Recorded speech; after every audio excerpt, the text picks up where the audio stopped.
Mr. Wiggly, I acoustic, yo. Hey, step inside, I give thanks and the highest praise. Grandma said to Mama Earth, connect out the space. Well, hello, and welcome to my terrible microphone advert. Come by one of these microphones is absolutely brilliant. And welcome to our guest, Julian Roberts, who you can see already on my left or right, depending on how you're watching these things. We will come to him in just a moment. First of all, thank you very much for joining. This is number 9 of the Mr. Wiggly Sunday afternoon podcast, which is 9 weeks where I still haven't released version 2 of the Incinerator or the Pro Tools version, but it is almost there, or the next plugin, which is really almost there, and it is going to be awesome. So thank you for your patience if you're waiting on those. Thanks also to everybody who are already in the chat. Let's see who was first. It was Martin Taylor, thank you very much indeed. And hello to Piero the Acid Clown, Mark Gardner, Keith in Watford, Sasquatch, thank you so much for being there. Native VS, Sensian, Azio Head. I think it's Azio Head, ACO Head, Azio Head. Those are the drivers, aren't they, on Unix, I think. DJ Carl Phoenix, hello, welcome. Thank you so much for joining in. It's been a bit of an epic week, I think. The main thing that happened over here is a small mouse crawled into the studio aircon pipe, which is yay big. So it's not something that you can get in to remove. And the smell, unbelievable, like proper. It's like, well, something had died, right? Literally, this mouse died in the aircon. And so the aircons pumped this smell entirely around the studio on the top floor of this building. And honestly, so all the windows are open. It's pouring with rain outside. The heating's kicked on because the cold air. Anyway, enough about that. Let me see what else is going on. Dead mouse is nothing compared to dead rat. To be honest, I didn't see it. I presume, because the pipes are pretty small, that it was a mouse. Like maybe the cat brought in something and it wandered off. I see hello Kent Spong in the chat. I just wanted to say there was an absolutely epic ProSynth Network video on, they do Friday nights, don't they? A couple of days ago on Friday. Check it out, ProSynth Network. Look up ProSynth Network on Facebook if you haven't come across it already. I'm probably preaching to the converted about that one, but Kent Spong is a genius repair guy, synth, just magical, amazing man. And honestly, it's the best couple of hours I've spent watching YouTube for ages and ages and ages. Super entertaining. Told me all about loads of weird and wonderful and wacky repairs and stuff, and just a genuinely all-round lovely guy who I've not met before, but I'd love to chat to you at some stage. So it was really, really, really good. Hello, Wago, in the chat as well. However, we have a guest today who is one of us, really, actually quite, I suppose, a relatively recent convert to synths. So only got involved in synths and high-tech music kit in the last 5 years or so. I'm sure he'll tell us all about it. Background as a presenter on QVC, which I think is an international brand now, but QVC in the UK is a shopping channel that used to be humongous. It's probably still very large, but it used to kind of corner the market in selling stuff. And the presenters were the best thing about it. I saw a presenter once they basically would stick you on QVC and give you like 3 minutes to talk about something. And it could be this pencil. You know, how can you talk about a pencil for 3 minutes? But I did see one presenter selling a watch, and his selling point was that you could wear it here or you could wear it here. And he did it really slowly, you know, because he's using up those minutes as he goes by. Just went on and on. So somehow it went from that through a load and load of wonderful life stuff and ended up in high-tech synth. And he is now behind the Pulse8 Radio podcast feed, if you like, which recently changed its name from Only Human. And Only Human was a podcast I listened to really weirdly. Fishing, when the lockdown hit, you were allowed to go fishing, and I hadn't been fishing for years, so I decided to take up fishing because you could get out of the house. And so there was me in my tent by a big lake in the middle of nowhere trying to find something to listen to. And a friend of mine on Facebook called Andy Darrant is a guy that I used to work with a lot. He's a project manager. He's the best project manager in the world, I think, to be honest. He's amazing. And I saw him talking about synths, and we'd only known each other outside doing kind of businessy stuff. And he was part of this Only Human radio show. And I listened to it. It had the most amazingly kind of varied, eclectic mix of music. The only common factor was it was very organic sounding, real sounding. It wasn't bright and harsh. There was some real kind of humanity to the whole stream. And I ended up listening to it and getting in touch with Andy and saying, what are you doing? And he said, I've got into synths, probably quite similar to Julian. And Julian is one of the guys behind it. So welcome, sir. Is that a fair summary of where we got to? So it makes me sound far more interesting than I actually am. But yeah, it's probably a fair summary, I'd say, Dominic. Yeah, thank you very much for having me on. You're very, very welcome. I mean, tell us about it, really. How do you go from QVC to Pulse8? Well, yeah, I mean, I've done a number of things through the years. QVC was about a 10-year stint, and I did another shopping channel in Canada called TSC as well. But and the beauty of doing those things is exactly as you say, it enables you to be able to talk absolute rubbish for hours on end, which led itself perfectly to doing podcasting for me, because it just means that I can ramble on about something without actually knowing the specific detail about it, which is ideal because I did only start into synths about 5 years ago, as you say. Gotcha. So yeah, it's been an interesting journey, and particularly the journey into actually learning about synthesis and learning about synthesizers, which has just been fascinating. But I don't know. Do you want? Sorry, go on, Dom. I was just going to say, what drew you in? Is it? I mean, some people we've talked to have had like a record they heard and they've just gone, I want to make that sound, or it might be something they've wanted to do forever. Or what got you into the whole thing, really? Well, I've always been into dance music and EDM since I was like a teenager. So from the early 90s, late 80s, I've just absolutely loved the synth sound music, and particularly like the early Depeche Mode stuff and things like that. And then obviously into Chemical Brothers and all that side of things as well. And I've just always loved it, but I've never understood how it was actually made. I had no concept of it because I've got no musical background whatsoever. Right. So although I've always had an ambition to try and do something with it, I'd never had the chance because I just didn't understand. And then I had a new friend that I met, a chap called Rob Dixon, who was already doing this stuff, but I had no idea he was doing it. And we'd known each other for a couple of years. And then I went around his house one night and he had all this equipment out. I said, what on earth is this? It just looks amazing. What does this do? And he had a Native Instruments Machine Mark II there, and he had a few other bits of kit as well, but it was the Machine Mark II in particular that I saw, and I just thought, this is astonishing. And he just gave me a quick whirlwind tour of the thing. I said, right, okay, this is how we'll push out a beat on it. This is how we lay down the bass line on it. This is how we do the lead on it. And then we can create these patterns and we can repeat it through, and then we can do a drop, and then we can... So this is what I've been looking for all my life. This is what I've been wanting to do. It was just a miracle to happen. So that's So I went straight home, ordered a Machine Mark II, which then arrived, and then I realised that obviously I've got absolutely zero musical talent whatsoever. So I had to then start from scratch to try and learn how to actually create something, which was a challenge in itself. How did you go about that?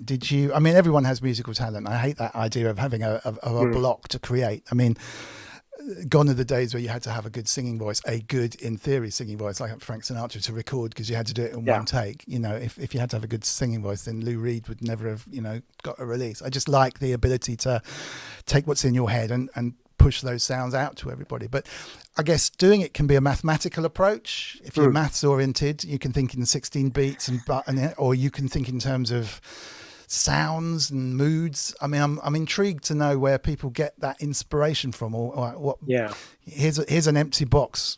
Here's an empty stave of music. What happens next? Well, I initially started out thinking what I'll do is I'll start with remixing, because that'll be easy. I'll just take somebody else's tune, remix it, because they've already done the hard work, and I'll just produce that. I very quickly realised that that's almost impossible, particularly with very little musical background to you whatsoever. So I then realised, right, okay, I'm going to have to actually create my own stuff here. This is not going to be as easy as I thought. So initially, I literally listened to songs, and then I wrote down what I thought was the structure of the song, and then tried to recreate that structure myself. Interesting. Okay. Yeah, it didn't work. Oh, yeah. Okay. Interesting, because I do that a lot. Right.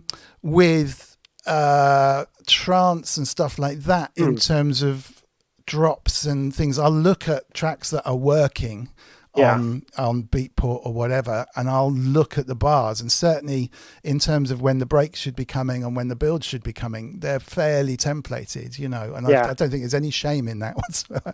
I don't take the lead riff, but I'm not a DJ, and I've worked with really good DJs, and I know their way that they can, the best ones can read a crowd and know when to, raise it up and drop it down and lose the bass or whatever. So if you've got a record that already works in broad streaks, then I think that's a really good idea, Well, I might actually try that again, because it was right at the start of my journey, and I didn't understand the structure of music and how a song should be structured, how it should be put together. I just didn't understand it. So when I was trying to annotate what I was listening to, I didn't really know how to put that down and then how to recreate that into something else. I just didn't have the technique to do it. So although I'd written it all down and I thought I understood it, when I tried to recreate it, it just wasn't anything like what I thought I'd listened to. So I kind of rewound then and said, okay, well, what I'll do is I'll just start from scratch and I'll just try and create some ambient music. So rather than trying to create something which is traditional EDM with, with your beats in there and all the rest of it, I just try to create something a little bit more, like ambient and like a soundscape. And that got me a little bit further down the line, and I managed to do a little bit on that, and that started to work. And then once I started to learn some of the technique behind that, I thought, right, I'm going to go back to basics again, and I'm going to actually go and learn some music theory, and I'm going to try and get to understand how EDM music is actually written, and then try to start writing some of that. And that's kind of how it evolved. But it must have taken a year to get to the point of actually being able to produce something which was relatively listenable. Yeah, it's weird, isn't it? If you come from actually nothing, the whole history of, I played live originally, so I knew what a drummer was, and I knew I'm not being funny, I knew what the kick drum was and what the snare did and what the hi-hat did and what worked and the way the bass sat with stuff and the way the chords worked together. If you literally come in and say, right, well, this is my tune, here's a machine or a deluge or whatever, off you go.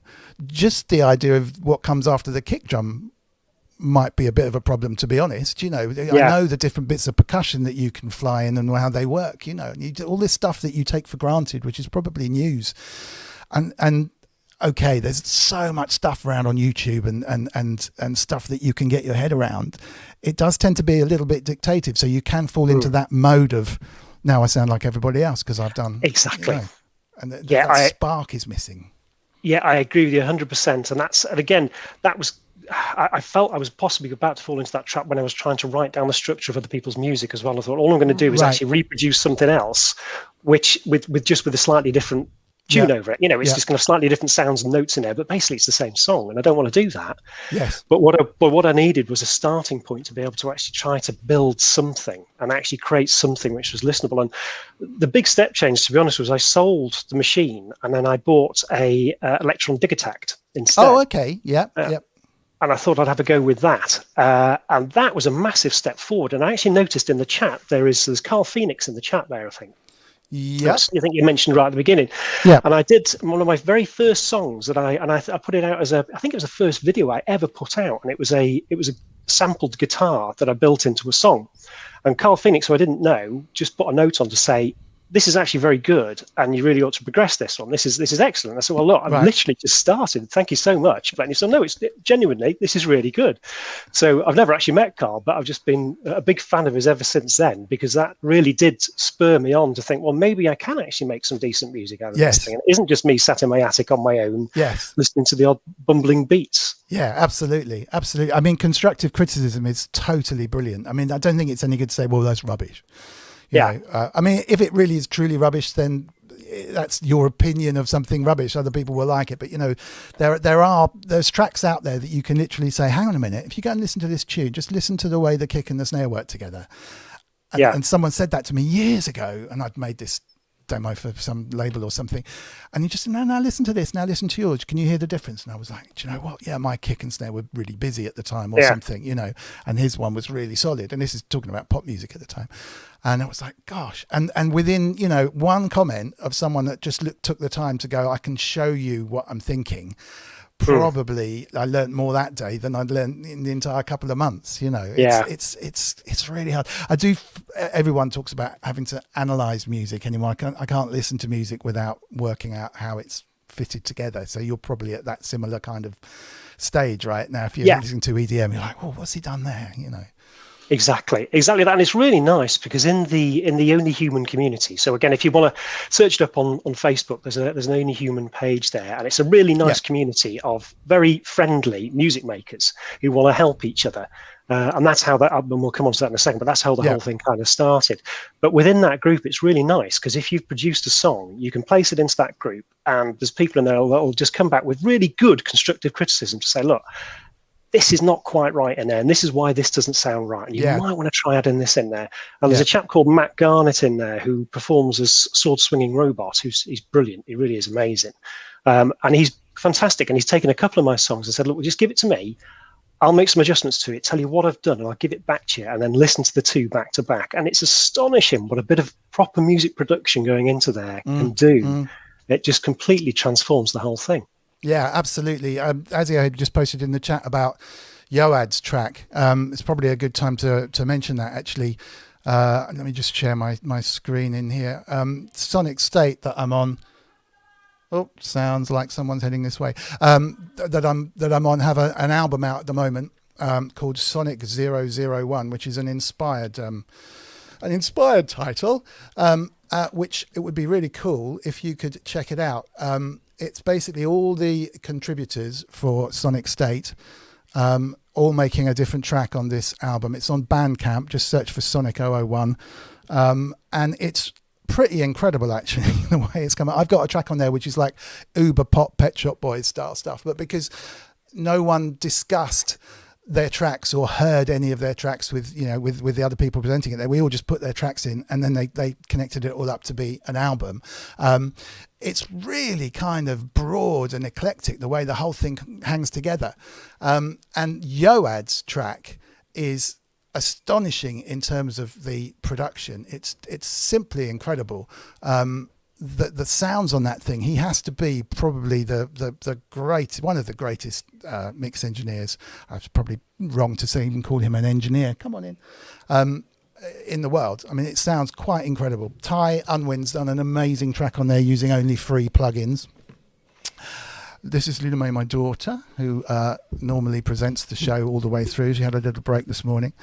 And Nick Batts on there is amazing. There's just a whole load of fantastic tunes on there, so please do check it out. It's a great album. Sonic 001, support Sonic.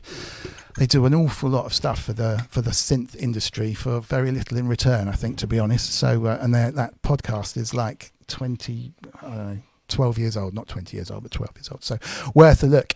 And yeah, I think Azio had just said about the Yoad track on there being just epic. The sound on there is just brilliant. If you want to learn about production or how he makes that thing, it's just absolutely incredible.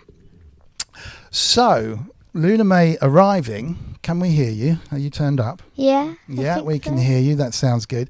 Means that it's time for a quiz, and I think you watched a little bit of the last episode. Perhaps you might have got an inkling into what the quiz was about. Got an idea, but not a great one. I was slightly intimidated by the quiz, if I'm honest with you. It's the greatest quiz on the internet. Do you know what? I left the questions up here. Can you see the questions up here, Loullamae? Shall I put them over there? Really. Can you read those? Kind of. Yeah?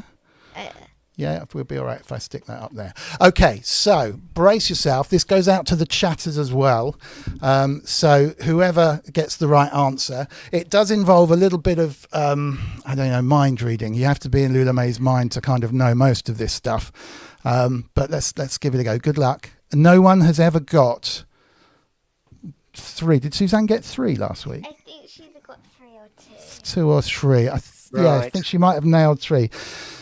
Give it a go. 2's happened a couple of times. 3 is just absolutely exceptional. Rare. So rare indeed. Yeah, very absolutely. So brace yourself. Are you ready? I think so. Okay, here we go.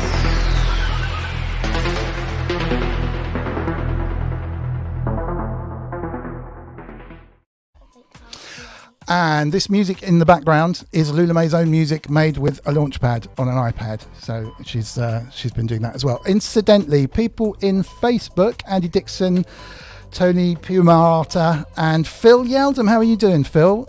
It's a lot more fun in YouTube if you want to jump over. If you haven't got YouTube, it's absolutely fine, but most of the chatting is going on the YouTube channel when there's a lot more people watching. But I'd lovely to have you aboard. If you want to stay there, that's absolutely fine, but it's hard for me to send messages into YouTube because I've only got 2 hands. Anyway, okay, over to Loullamae with the very first question. Here we go.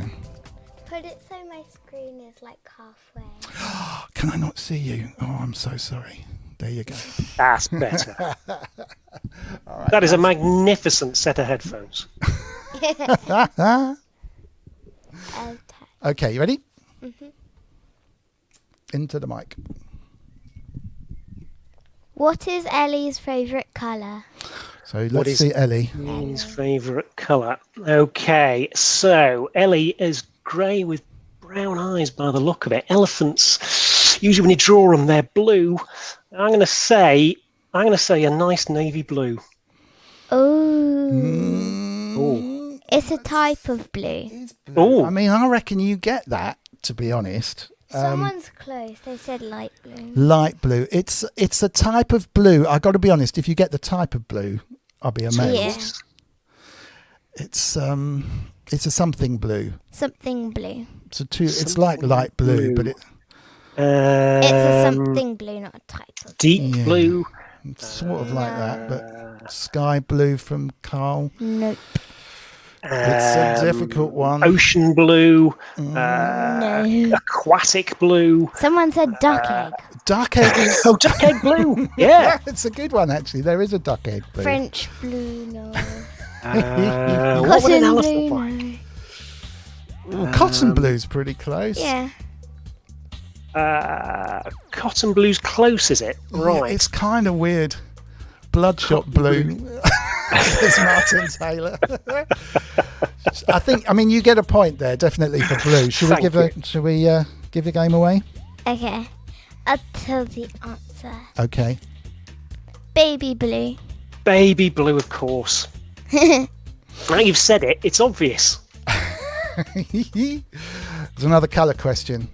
Okay.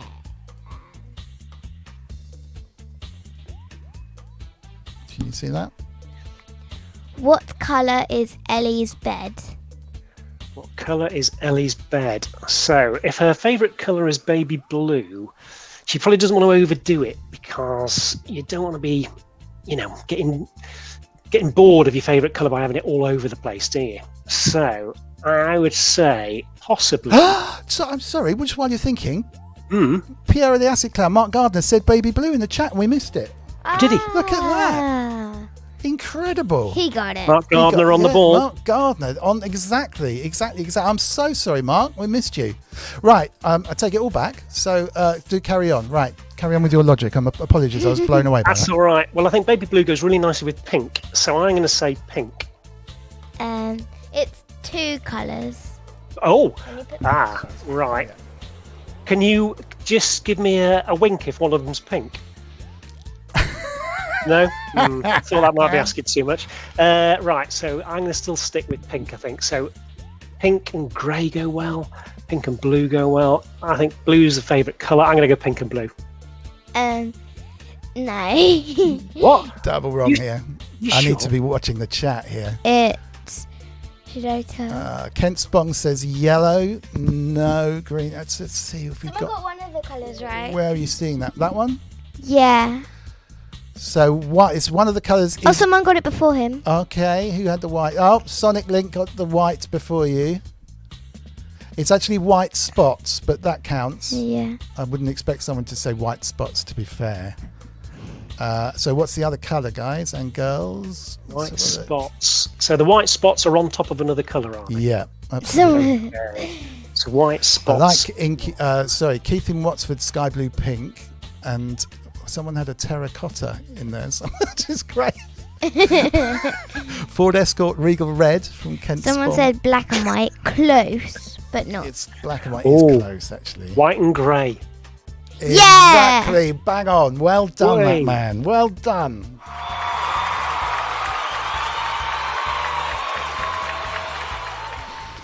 Superb. Someone said this is Superb. tough, I think. Callum, it is tough, but if it were easy, the show would be shorter. Everyone's saying grey now. Someone got grey with white spots. Wagyu, but that's probably after we said grey with white spots. Yeah. That's hard. There's a delay on the chat, but Wagyu, if you did say that before we did, that's pretty incredible. Yeah. It's kind of weird, but anyway, okay, let's do a couple more. Have we got a non-colour one? How about that one maybe? Someone's got 1 out of 2 points. Half a point for me. Half a Sonic, point. yeah, he got the white, so that was pretty cool. That's still good. Okay, the next question. You've highlighted the wrong question. You can pick one if you want. Yeah, I'm gonna try to do it in order. Okay. What class will I be in next year? Oh, crikey. Now, that's tricky because I always get these wrong because it's not the same as when I was in school or your dad was in school. It was easy then. Now it's all complicated. So you're, I'd say, 9, thereabouts. So I would say you're going into year... let me think. Just trying to think which year my children are in there. So that's going to be 4 years difference of that. So you, year 4? No. Nope. Callum's got it. Callum's got it. 5. Oh. There's a letter involved though. Oh. Because they have different. Like, what did you say? 5 something. Did you say? A? Yes. Yes. You get half a point for the A. Half a point. Well, that's not bad. Pretty sure Callum was the first with the 5s. Inky's very amazing. You thinking you're going to year 9? Which is kind of cool, isn't that? Is that A levels? Yeah, that's pretty much. They must be really. I didn't start school when I was 1. They must be like really old in year 9. And Yeah. that's like 14 or something. Wow. All right, so Callum's off. Is Callum? Hopefully, Inky is keeping score. By the way, Inky is moderating. Class. Princess What's a class.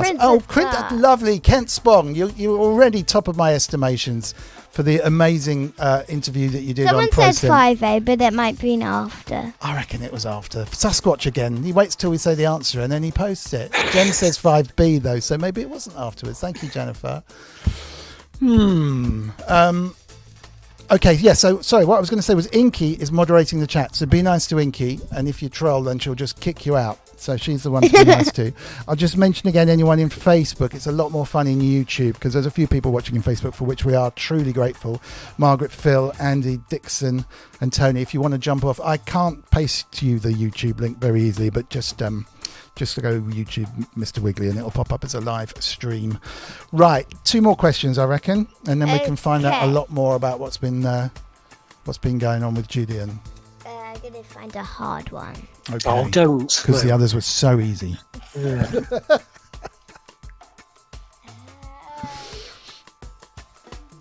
Why is there a question mark at one of the answers? Oh, well, that's my typing. Yeah, it shouldn't be there. Oh, well, what about this one? Oh, yeah, see that one. No. Okay, so let me zoom in on you then. Okay. How old was I in this picture? Oh, crikey. That's a great badge. What's your badge? What badge are you wearing there? It's the Lingfield sign. It's the Lingfield school sign. Okay, so you're in school. And it's got a fraction in it. It's a number and a something. Oh, I see. Right, I would say 5. No, 4. No, 5. 5.5. Ooh. That's not a 5-year-old face. Sorry. Oh, someone kind of got it. Someone kind of got it. Look, that one. Oh, 4 3/4 from Inky. I mean, as moderator, she's a quarter out, isn't she? Look.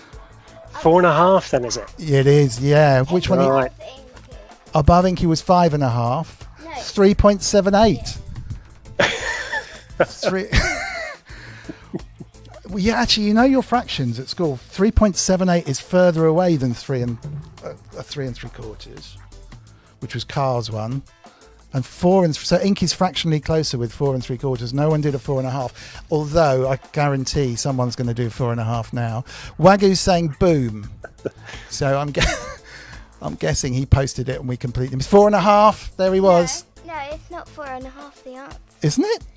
Oh, was it 3.5? Yeah. 3.5. Boo. All right. Rewind, selector. It's 3.5. Did anyone get 3.5? 3.5. Give us a boom in the chat. Piero the Acid Clown says 56. I got it. You got it. You're the question mistress. Yeah. Of course you got it.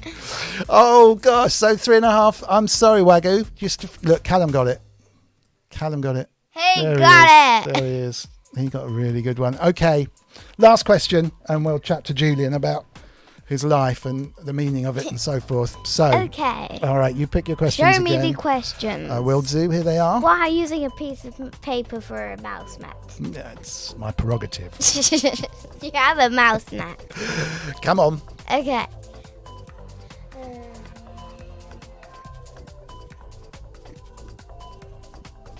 The suspense is killing me.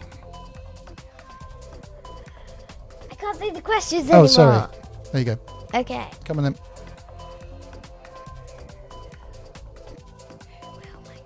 You spelled something wrong, but Just read the questions. who will be my teacher?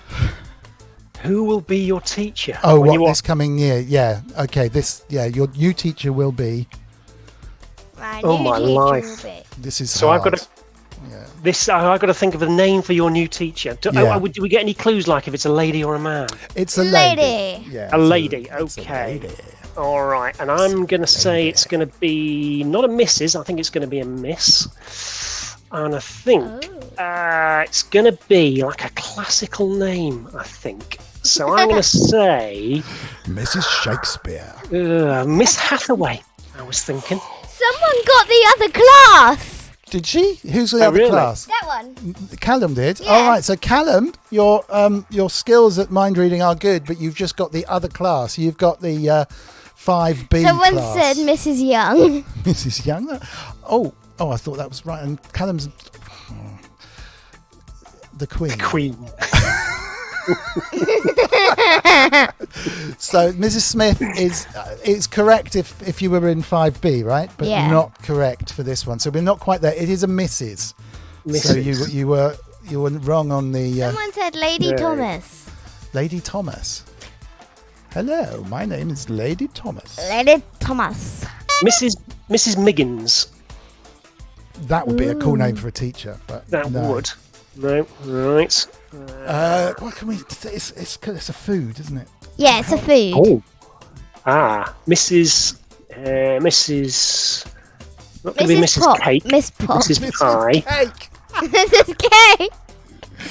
It's a Mrs. food that's Someone said who the next door teacher for the other class, his name is going to be when she's married. which Mrs. is Edwards. Mrs. Edwards, I right? think. So Sasquatch is definitely right in there. So another teacher in the same Mrs. building Sausage. who happens to be Mrs. getting married. Sausage. Mrs. Pudding. Mrs. Cheese. Mrs. Muffin. Buttered toast, Mrs. pencil roll. McMuffin. I'd say it's a food. Mrs. Peanut Butter. It's food that's good for you. We're just going to have to abandon this in a minute. Hello, David Suchek. Mrs. Artichoke, Mrs. Bacon. It's 2 syllables. Mrs. Bacon is my teacher now, my TA. Mrs. Homework, someone Dame said. Slap. Mrs. Egg. Dame Slap. What? It's not even a food. Is there another clue you can give? It's a fruit. It's a Fruit. And you Mrs. get- Orange. You get frozen mixed. Mrs. Berry. Yes! Yeah! Hey! Was that clue too strong? Yay! We got there. Well done, well done. Someone said Mrs. Appy. Apple, not Appy. Oh, I like Mrs. Victoria Sponge. You're blowing my headphones off. I'm sure you're blowing everyone else's headphones off as well. Fabulous. Thank you so much. Well, I guess you got about sort of 2 2.5 out of that one. 2 2.5. So you've got I think an honorary 3. I'm delighted with that. Say for that. I thought it was going to be a lot worse than that. Misunderstood. Misunderstood is a great name for a teacher. Inky, is there anyone in the chat that kind of got 3? Perhaps I lost it really with all the foodstuffs shooting past. Like, Mrs. Apple, Mrs. Pear, Mrs. Joe. Right. Thank you very much, Loullamae. Was there anything else? I'm sure there was something else that we had to do. You need to share my other music. Your music, which we'll put on in a minute. The quiz, we did all of that. All the stuff involved with this, I know what it is, involved with this stream is on mrwiggly.co.uk/live. It's got links to everything involved. So the Pulse8 stuff that we just talked about. Let's just put this up here.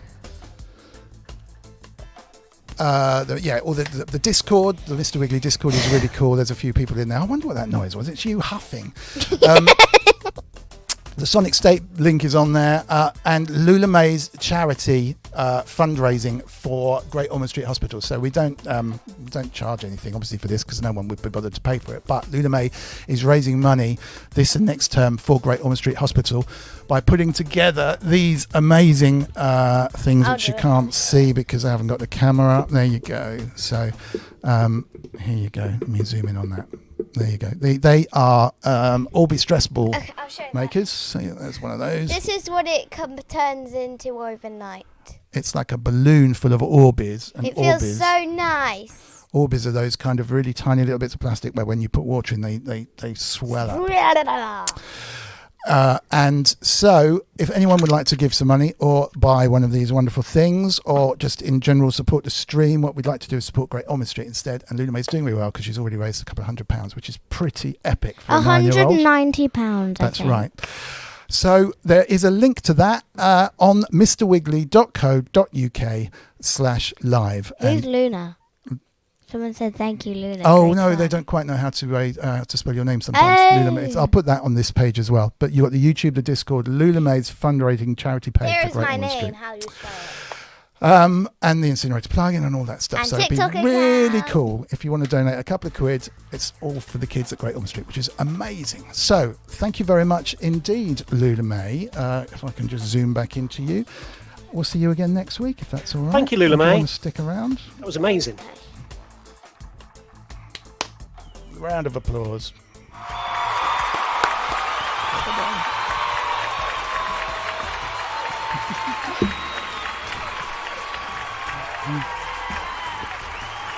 See you a bit later on.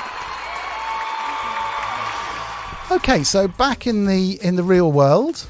Let's put back onto here. That was a tough quiz. Oh no, but it's good fun though. It's the best part of the show, really, to be honest. Shall I take those from you? All right, I'll come down and see you in a minute. Whoops. Obviously, anyone who's not watching live, clearly don't submit any answers because you're not going to win because it's all over. But there you go. Right, back into what we were talking about, which was basically. How you start making music when you know zero about making music with electronic kit. So you're basically listening to stuff that you liked, analysing it, breaking it down. What kind of tunes were they, just to get an idea of what you... Very, very, very basic EDM tunes. What I thought was going to each time going to be a monstrous beat, which turned out to be something which was quite really low bass, and it was just very, very simple stuff, really. And very sort of drum led pieces without really much musical. There was the leads in there were really quite thin. I didn't really know how to build all that side up, and particularly actually the bass beats in there were almost pretty much non-existent. Gotcha. And again, that's part of being the community where I learned all of that, where people were saying, "Look, these are the elements that are missing. These are the bits you've got to learn to start to get this to actually sound better." And then we took a massive step forward. So my friend Rob Dixon, who introduced me to all this, said, look, you're getting a little bit better. Mm-hmm. Why don't we go and arrange a live performance? We'll go and do something together and see what we can do. Wow. So, I'll give it a go. Yeah, exactly. I'll try. Full marks. That's brilliant. So we rented out a small cafe in Colwyn Bay, which you could fit about 10 people into. And Rob and I set up in there. And I bought a piece of kit, so I had my Digitact, and I also had a Waldorf Streichfett, which is just a wonderful string synthesizer. It's an amazing thing. If you've never come across one, it's like a little black and purple box. I know of them. I've never used one, but yeah, I do know of them. But yeah, lovely sounding things. They are lovely sounding things. The only problem with the Waldorf Streichfett is you know when you're using a Waldorf Streichfett or anybody is, because it just sounds like, that's a Waldorf Streichfett. Yeah, you just know it straight away. So we did that night, and a few people turned up, and it was really nice, and we had an enjoyable evening. And a couple of people came up afterwards and said, "Do you know what? I used to make loads of music as well, and you've kind of inspired us to have a go again. So why don't we start doing it?" And we said, "Well, yeah, absolutely. Let's all be friends. Let's start doing this." And all of a sudden, the group started to build and build and build, and there was just more and more and more of us. So that's how it started, right? Yeah. Right. Because when I came across it, having just bumped into Andy online, it gave me the impression that it was a small geographical area of people making music, and I felt like a bit of an imposter, which is because it probably was a little bit of that, because you'd bumped into all these people and you'd formed a little local. Well, yeah, group, it kind of changed a bit from there as well. So that turned out to be what we called Modulate. So we had a group called Modulate where we did that and brought all these people together, and then Andy became Andy Peggs, who originated Only Human. Started to get involved in the Modulate Society, and then thought, well, actually, I want to create something which is a bit more geographically structured. And he wanted to do something around Chester and North Wales, which is where Only Human came out. So the whole idea behind that was we'll support local people who are trying to develop their own music and do anything like that. And, and we'll create this radio show, which we started doing at the beginning of lockdown, because previous to that, we were able to do live performances. So we'd perform I've got a bar in Colwyn Bay, so we'd perform in there and in other places, just for our own entertainment more than anything else. But obviously lockdown happened and we had to stop. So we thought, well, we'll do it as a podcast instead. And that's kind of how it all started. Yeah, that makes sense. Right, I've got you. No, that's brilliant, because what was really impressive, and please, people watching, do check out Pulse8, which is the rebranding of the Only Human podcast, which you just mentioned, and the rebranding was literally last week, so it's effectively the same thing. It's just it is the warmth of the tunes. There's something very organic about everything that you've played. And I was thinking, well, that this stuff is like, crikey, you must be listening to so much different stuff and almost like curating these playlists. And actually, it's pretty much all from people that are part of the group, right? It is. I mean, we ask people to push their tunes through, and you don't always get enough content to be able to do that. So we do reach out further afield as well, and that's kind of why we've changed the name a little bit to Pulse8, because now we're still doing it from within the community. We want loads of music from within the community, because that's how it all started. But we're reaching further afield as well. So we interviewed yourself, Dominic, the other week. We also played one of your tunes on there. We interviewed Steve Davis a few weeks back, the 6 times world champion snooker player.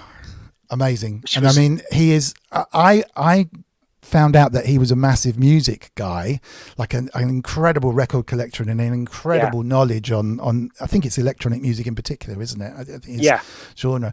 From another bizarre podcast from years ago, when I was just like, Steve Davis, what's that all about? He's coming to talk about snooker. And he's just, the knowledge that guy has of music is encyclopedic. It's incredible. It's phenomenal. And he's genuinely a fantastically interesting guy to talk to as well. I mean, he's just so enthused about what he's doing, and he's very much into modular synthesis now. So he's built this beautiful big modular synthesizer, and now he goes out on the road, and he said he's actually doing live gigs. So he's got his band, the Utopia Strong, which he does with. I had to write it down because I always forget. Let me just have a look now. The two of the guys he does it with, it's Michael J. York and Kavas Tarabi, the guys in the band with him. But he was saying that it's just been the most terrifying experience of his life, because he retired from snooker. I thought, right, I'm gonna be a DJ. That's what I'll do. So we started doing a bit of DJing, and he did it with Tavis Karavi, and he said it went okay. It was all right, pretty good. And then he bought this modular synthesizer and thought, I'll give that a crack as well. And then started doing that. And I was saying, did you have any experience whatsoever in this? And no, nothing. Never DJ'd, never used a modular synthesizer, nothing. And he said, but the great thing about modular synthesis is that no matter what you do, it'll make a sound. It's not always going to be a great sound. Exactly. That's the You'll get proviso, sound isn't out of it. Yeah. Wow. I mean, that's just so brilliant. This guy is a genius snooker player. And what Yeah. do I do now? I can be a DJ. It's like Right. people laughing at Fatboy Slim when he left. Yeah. I can't even remember the House Martins, wasn't it? Yeah. You're going to be a DJ, you know, and then he turns, you know, changes the world. But yeah, what an incredible thing to do, because it's he is amazing. just so un-DJ. Do you know what I mean? He's just Yeah. unassuming, He quiet, is. calm, you know, brilliant guy. But wow, no, it's an excellent interview. Please do check it out. There was someone in the chat, Sonic Link, saying, I am from Chester. Ask Julian where I can see these guys perform. Not sure where to find synth nerds locally. Oh, brilliant. Well, I'll tell you what, Sonic Link, if you just go on Facebook and search for Only Human or Pulse8 Radio, either one, and then just click to join that group, we'll gladly let you in. And then we can have a chat with you about where we're doing stuff. Because actually, the Only Human community is actually doing a new... it's an open mic night, so it's a synthesis open mic night, which is going to be in Chester, and I think it's August time or thereabouts. But if you go and have a look on the Facebook page, Andy Peggs will be in that Facebook page as well, and he's organising that night, so he'll be able to let you know. But it'd be great to see you. Cool, brilliant, and thank you, Sensian, because you pretty much kind of said that, I think, and jumped in the chat already, which is really, really cool. Heinbach, Wagyu saying Heinbach was quite surprised to find out Steve Davis was his #1 fan. If anyone's watched Heinbach on YouTube, he's an amazing guy. I'm sure a lot of people have already watched him, but he generally makes music out of old electronic test equipment, old oscillators and filters, and there's this big kind of amazing grey, huge dial-based stuff, something out of a nuclear bunker or Thunderbirds or something, and old tape loops and stuff. So I can see why he'd be the #1 fan.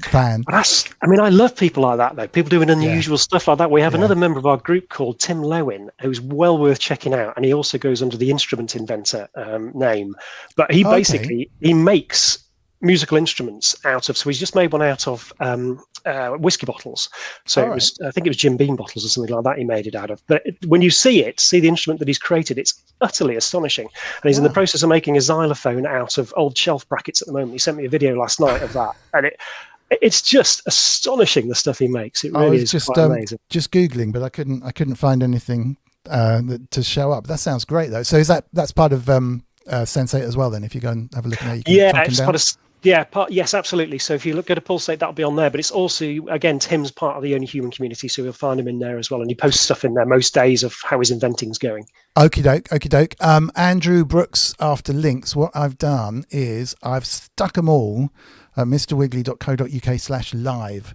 And so if you can pop up there's a page with everything on it. And I'll also, obviously, after this show, I'll add them under this video. So if you're watching afterwards and you need some links, they'll be under here. But because we don't actually know what we're going to talk about, and I can't type and switch cameras and stuff at the same time, that waits till afterwards. But everything I could possibly find is on mrwiggly.co.uk/live. So please go and grab those from there.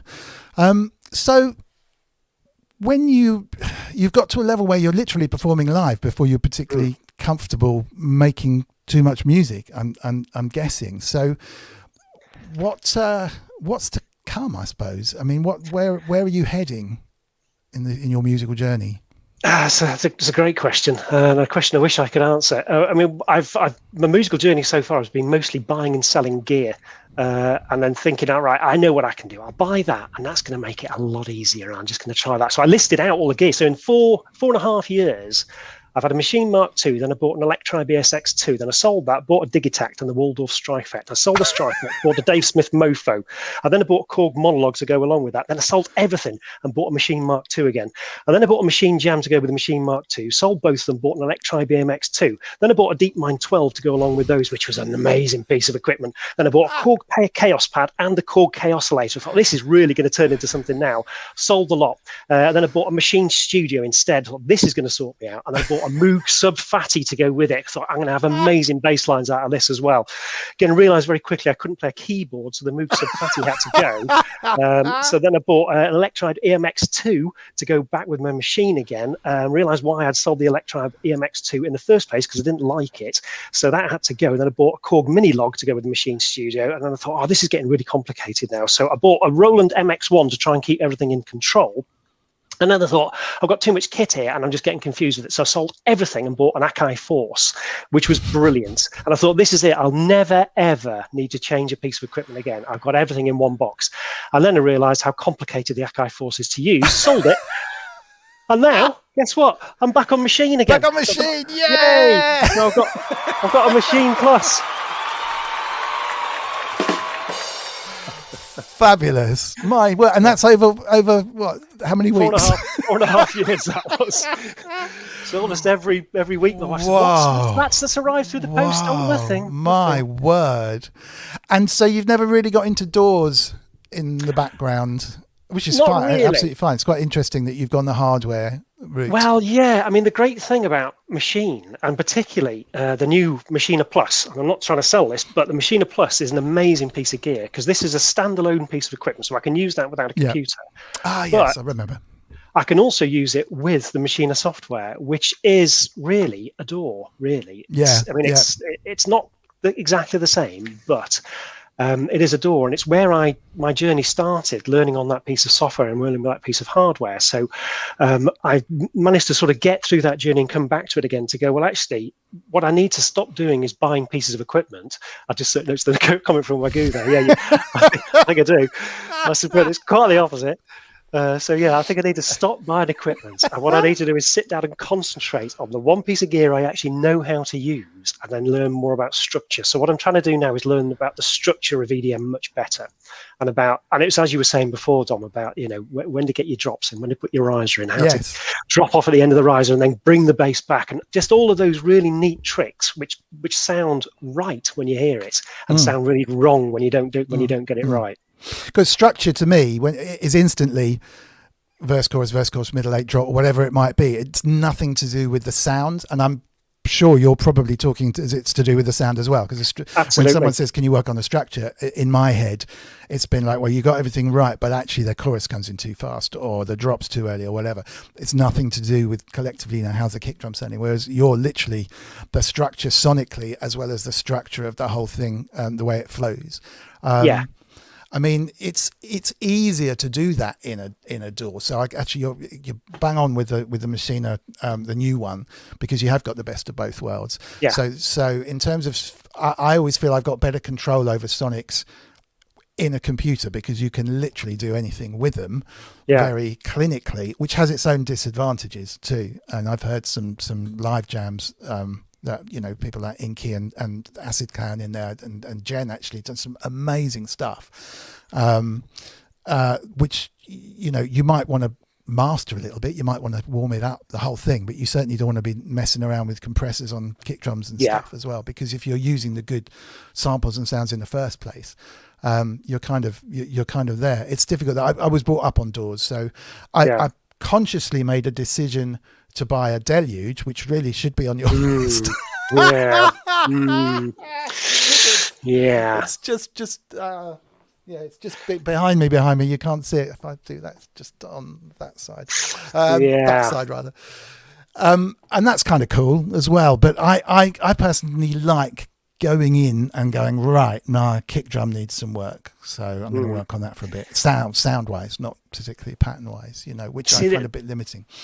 Well, the only problem with the Deluge for me, and I've watched loads of videos on it, and it's just an amazing piece of kit. But for me, if it hasn't got a screen on there that I can understand what's going on, I cannot use it. So I just find it too confusing.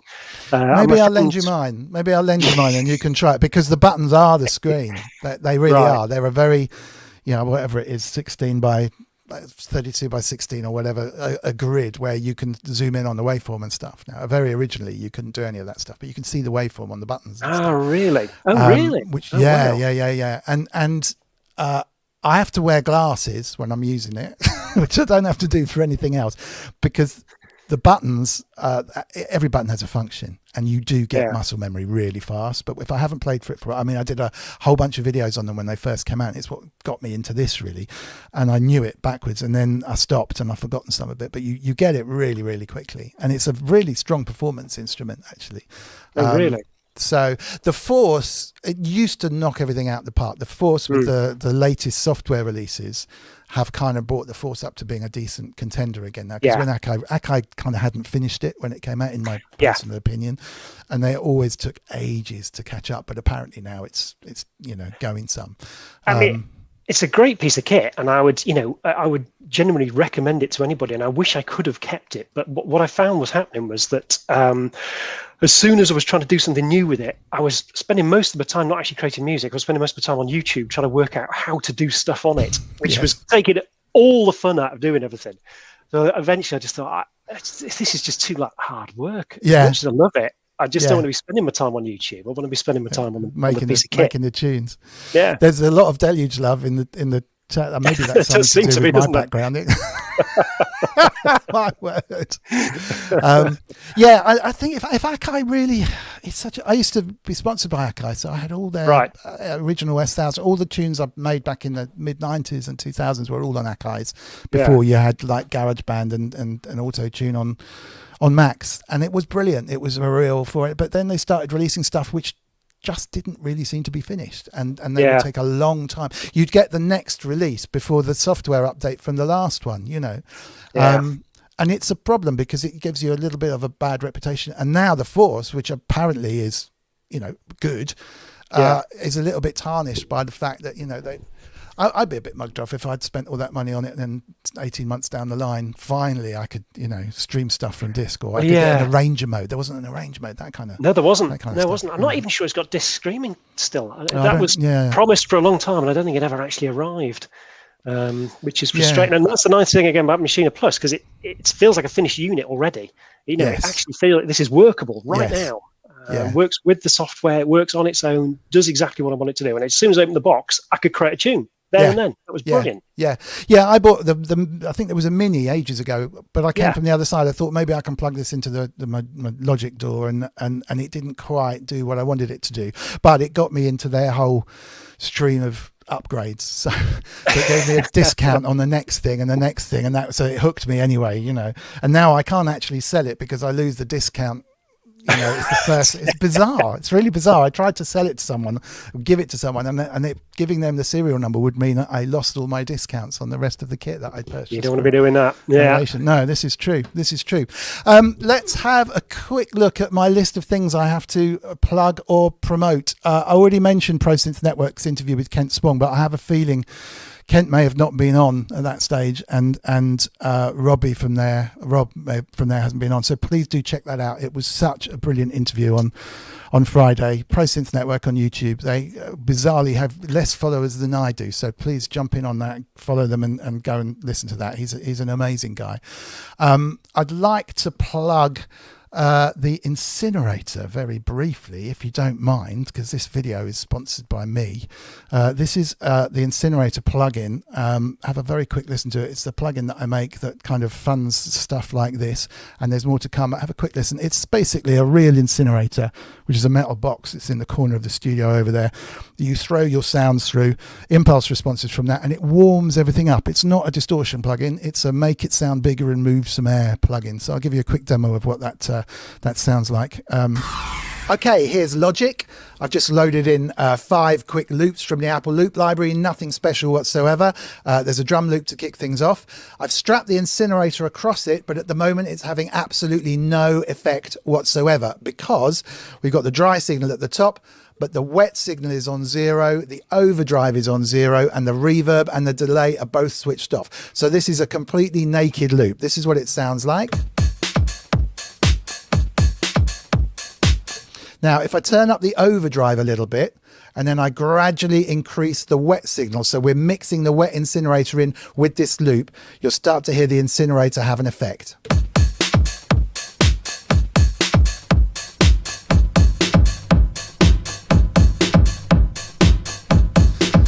So can you hear the sound of that air moving?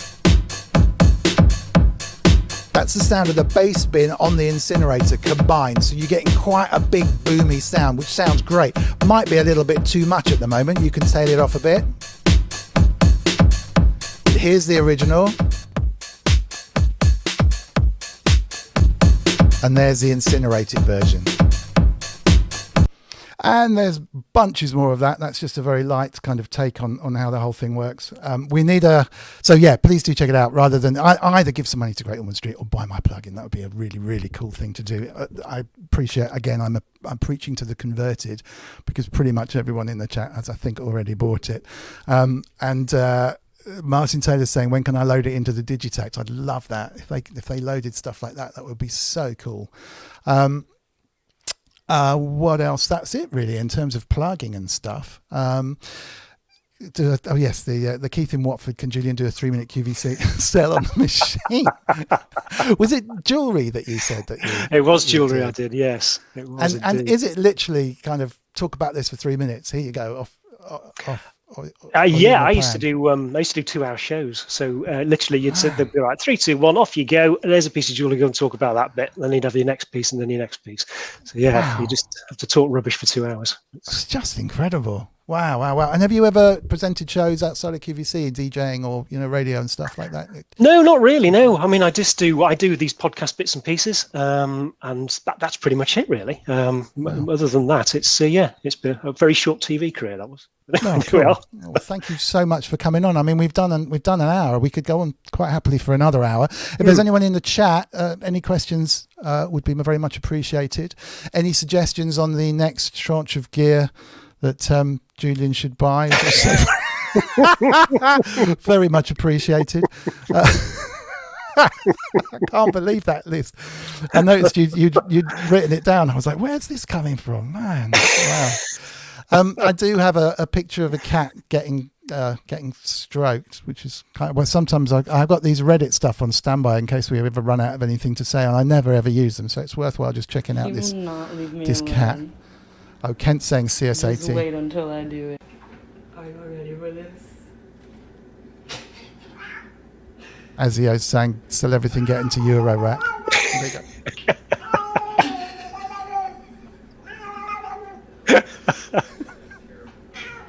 Wow.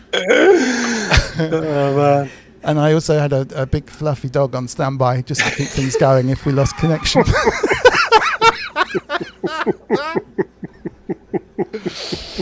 Awesome. Oh, that's brilliant.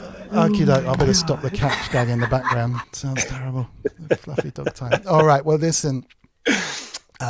So yeah, basically the chat's saying Waldorf Iridium from Wagyu. Oh yeah, that's a beautiful piece of kit. They're quite expensive, I think, aren't they? Yeah, it's about 2.5, I think. Wow. Strager.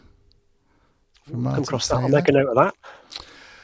Kent's obviously CS80. If you check the interview out on Friday, Kent's probably got 2 in his bathroom that someone dropped off like 20 years ago to get repaired and forgot about it. Seriously, it's, I think I've got one of those. Yeah, up in the loft.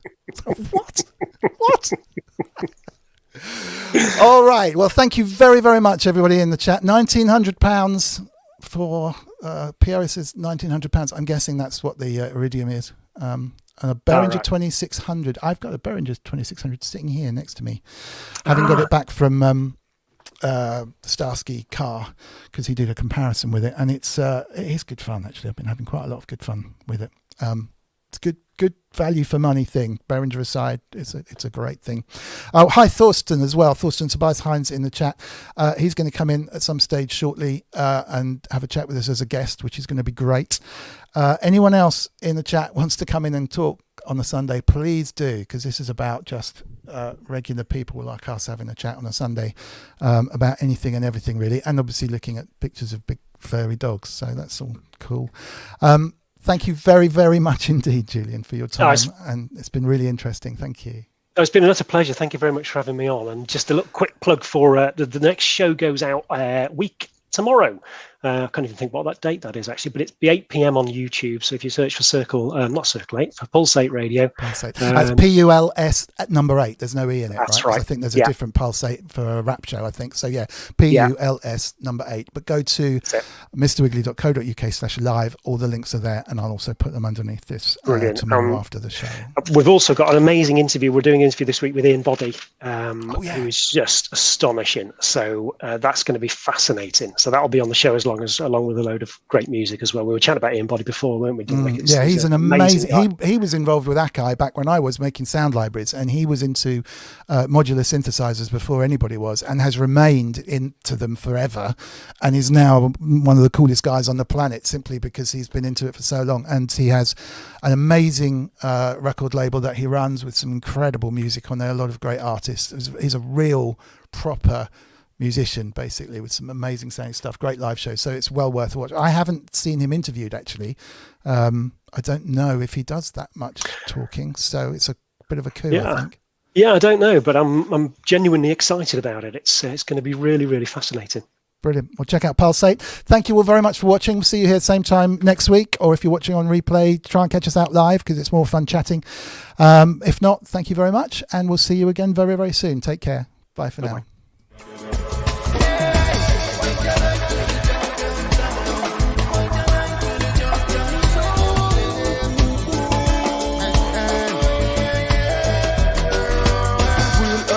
Connect so with the earth pipe, link up the harmonized, left the termite. But beyond obsolete blessings, a birthright. We live a language, a lot more in us all worldwide. Cosmic love, energy, I go herbicide free, organically, me say worthwhile. Watch the way one of you take turn points in terms of definition and long termite.